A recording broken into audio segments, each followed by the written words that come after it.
في ذكرى ميلاده بتفكرنا سيرة أنور وجدي إن في ناس اتولدت ظروفها ضدها لكن قلبها معاها.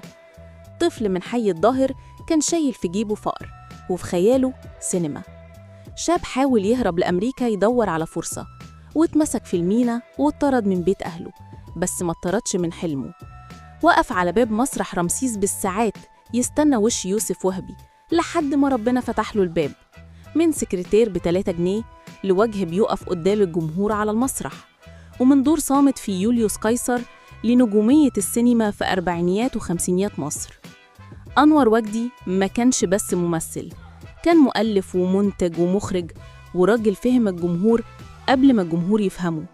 قدم ليلى بنت الفقراء وغزل البنات وأمير الانتقام، واكتشف فيروز وقدم سينما الطفل قبل ما حد يفكر إنها موجودة أصلاً. الولد اللي كان بيفكر يسيب البلد عشان يحقق حلمه انتهى بيه الحال إنه يبقى واحد من اللي بنقيس بيهم الزمن الجميل، واللي أثبت إن أحياناً المشوار اللي يبدأ بخطوة مكسورة بينتهي على السجادة الحمراء. حكاية أنور وجدي مش تاريخ، دي رسالة. لو اللي حواليك قالوا لك مستحيل، افتكر إن في واحد بدأ من ولا حاجة وبقى كل حاجة.